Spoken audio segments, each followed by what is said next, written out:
How have your feelings or opinions or anything like that, how have they changed?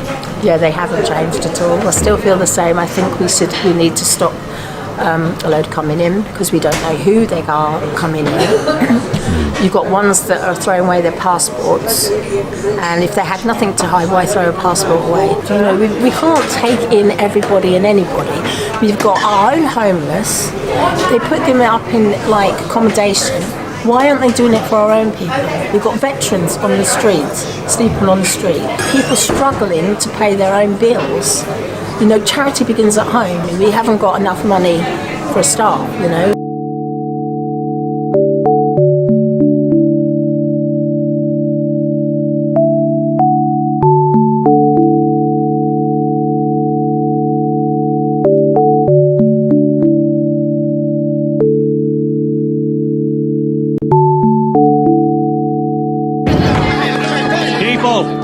Your taxes are high because of illegal immigrants. That's right, illegal immigrants. We need to get rid of them. An asylum seeker coming by small boat doesn't hurt the working class. The asylum seeker didn't up your energy bills. The asylum seeker isn't running the NHS into the ground. The asylum seeker hasn't cut wages. The asylum seeker isn't the reason why food is unaffordable. It is not asylum seekers that are making it so that kids in this country have to eat rubbers at school because they can't afford food. Those aren't asylum seekers. Those are real issues that aren't caused by asylum seekers. This country, this place will not get any better if we deported every asylum seeker, if we deported every black person, if we deported every Asian person. The issues facing this country would fundamentally not change. And that is what people like Rishi Sunak and Keir Starmer don't want you to realise, because if we realised, they would lose a lot of money and a lot of power.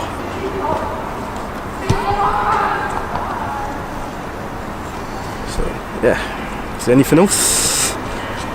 Should all acquaintance be forgot and never brought you mind? Should all acquaintance be forgot? And it's reported that a man was seen throwing a petrol bomb at the centre.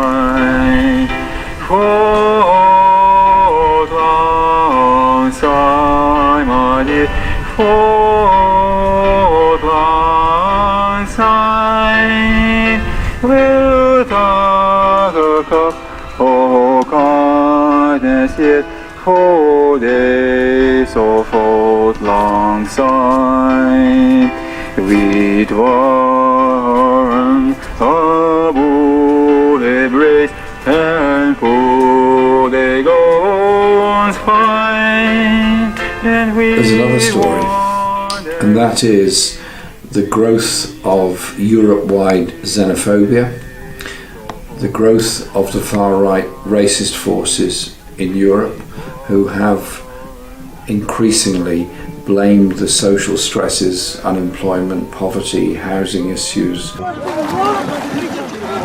health supply issues and so on migration and refugees coming into Europe. So we have a political shift to the right all across Europe. Is clear is that this despicable offence was targeted and likely to be driven by some form of hate-filled grievance.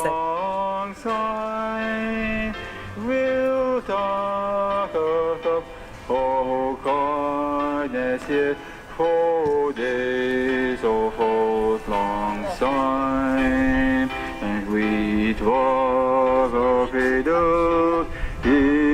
the birthday morning sun till thine, but seas between us break a road since days of old lang syne.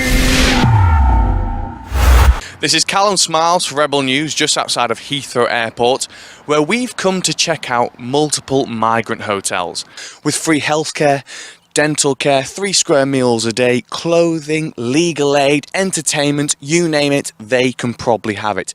And then out... Do you think that the videos that you've made could perpetuate racial hatred towards asylum seekers? I'd say no, because whenever I've done a video on it, I've always gone with the evidence, the facts, and I even quite often, I don't know how many videos you've seen, we'll ask for people on both sides. Sometimes one side will not give us an answer, and we'll show that we actually tried to get them to speak to us and they didn't want to. Because again, I want to hear, no matter what the crime is, what the charge is, what the accusation is, I think everyone should be able to have their voice heard, speak their mind and tell their side of a story. Some people would say that, yeah, our videos cause racial hatred. How does it feel to be called racist? Obviously, it's not nice. No one enjoys that because there's a hate behind that. No one calls you a racist and enjoy it like with a smile on their face, like, oh, you're a racist, that's nice. No, it's if someone thinks you're racist, they think you're bad. They'll openly say they're wanting a better life. Like, I don't blame them. I just think it's also our right to say sorry, no. We don't, for starters, a lot of time we don't know who you are. It's almost like I have to be cruel to be kind by saying no because sorry, we don't know who you are, what your intentions are, so we cannot risk this affecting other people. Wouldn't people say that the answer to that is just to get to know them? How? If there's a language barrier, how do you do it? I want a lot of documentation. I want you to prove who you are, and I want you to actually work hard to get here. Because if you work hard to get here, to me, that tells you want to be integrated. You want to become British. People would argue that them getting these small boats and doing these crossings and risking their lives is them working hard to do that. I want you to work hard for the right reason. I want you to prove you have something to offer. I think just forcing your way in doesn't show any. If anything, it shows you're doing it knowingly doing it illegally, I'd say. And if you're doing that knowingly illegally, what else would you be willing to do when you're here? And that's where my worries lie. Out of interest, what are the safe and legal passages for people to come to the UK? Well, there are. You can do it. You can do it online. And again, all these people have mobile phones as well. You see, it's one of the things you see in Calais and in the hotels. They've all got the latest smartphone.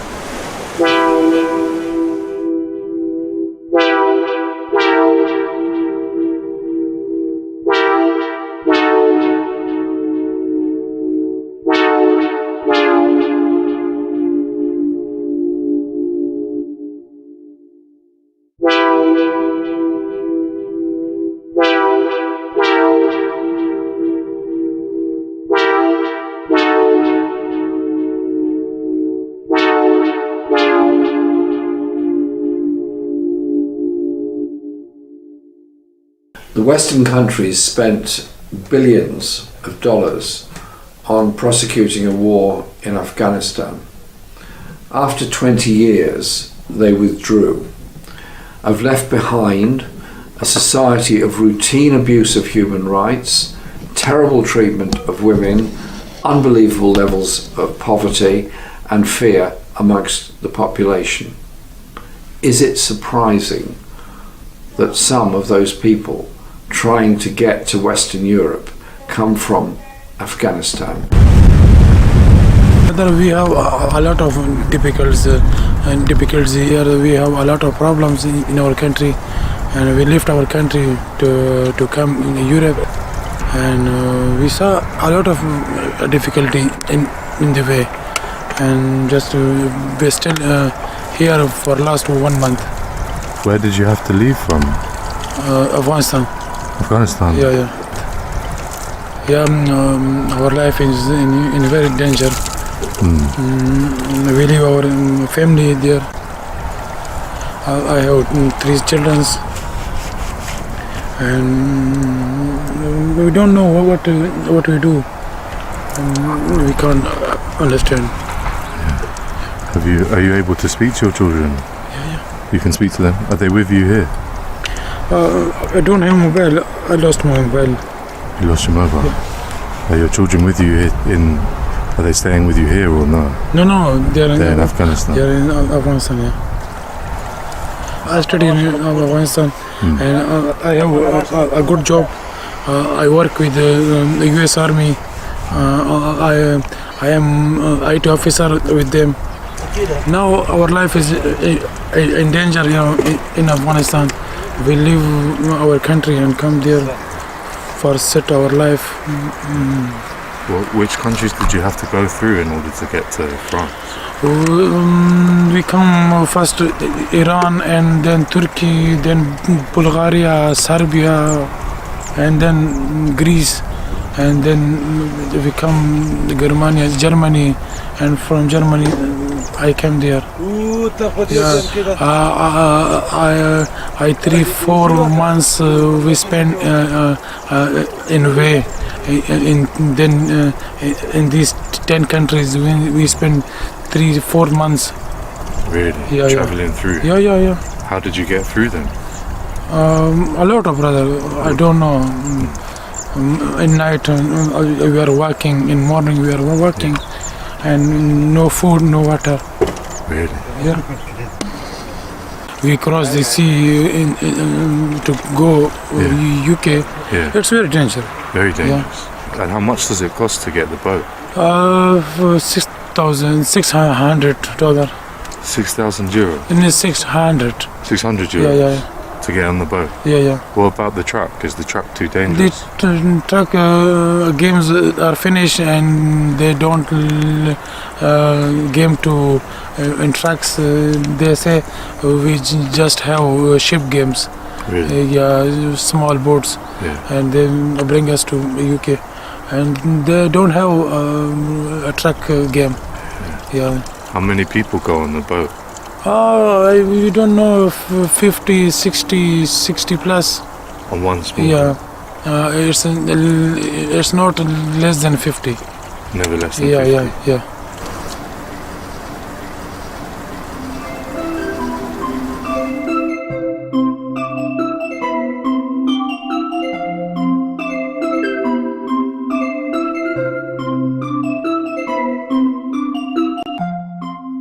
Do you think everybody has their own reality and it's always just governed by what you think that you know? Do you know what I mean? That we're a victim of our imagination and not our circumstance. Does that make sense? Yeah.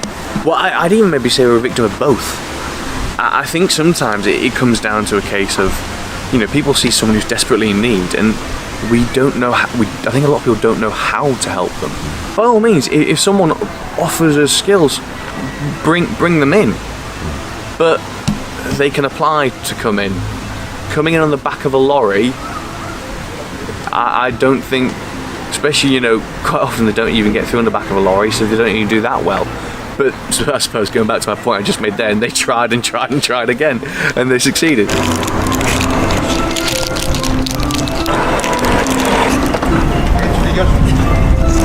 I miss my family.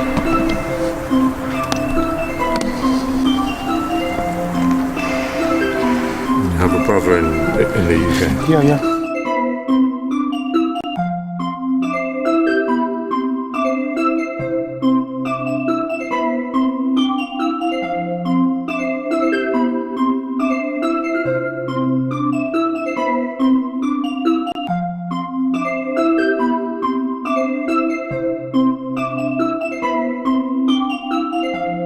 The first asylum seekers are due on board in the coming days. The Bibi is a test, not only for government policy, but a community, unsure of how this will go. But as it docked into Portland, there was protest. I'm saying I don't feel safe in my own town. People are making super profits from water, from electricity, I agree from with gas. you there. That is something I will Those agree are the with you people on. we should be targeting. Would you walk through Libya on your own? No. You can get men of any culture being dangerous. I think that the people let's not forget want these men coming over it have been, if they have been through war countries, they have mental health reasons. Right now, the emptying barge behind me also stands as a symbol of the government's failures in immigration. Of course, its flagship policy was Rwanda, which has never gotten off the ground and currently sits in the hands of the Supreme Court.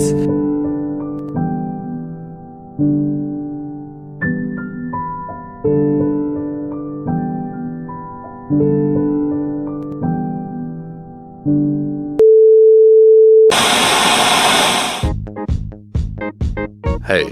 do you live on the Isle of Portland, the civil parish of Weymouth, or any of the neighbouring areas? Are you having problems with your computer, tablet, or mobile phone? Well, fear not. Visit Kelvin at K Wilkie Computer Services on the Isle of Portland today for all your technical needs. Call ahead on 01305 822 410.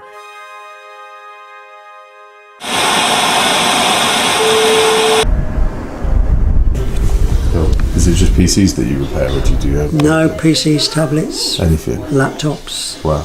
Yeah, this is literally the first business you come to when you come out of the port. So when it was first brought up, there was lots and lots of rumours and lots of talk about the crime rate going up and things like that. And at the time, I did actually say that I was increasing the security at this place.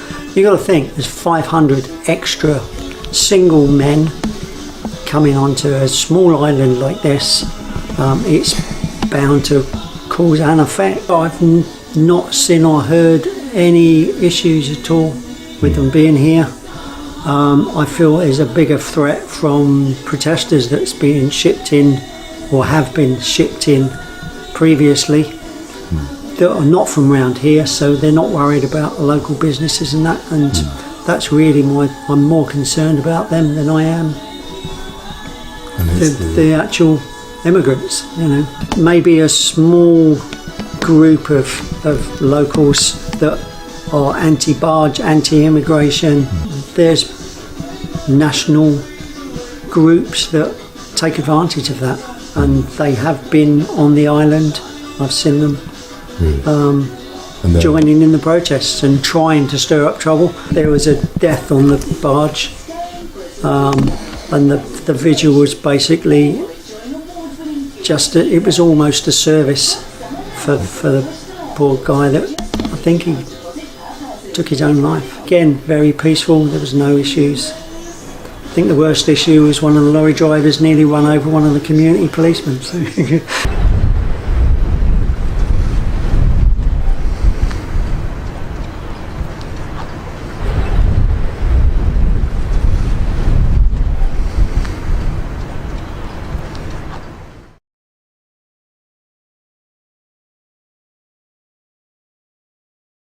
Wars have consequences.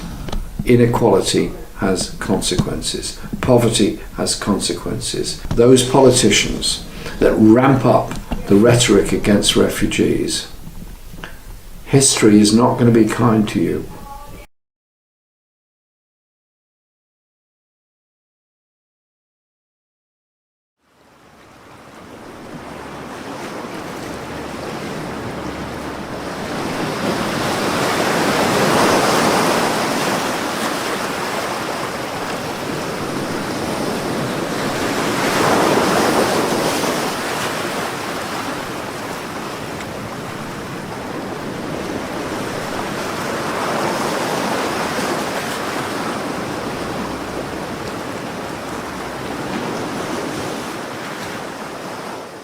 I just want to say I love you, and I mean it from the bottom of my heart, of my heart, of my heart. Thank you.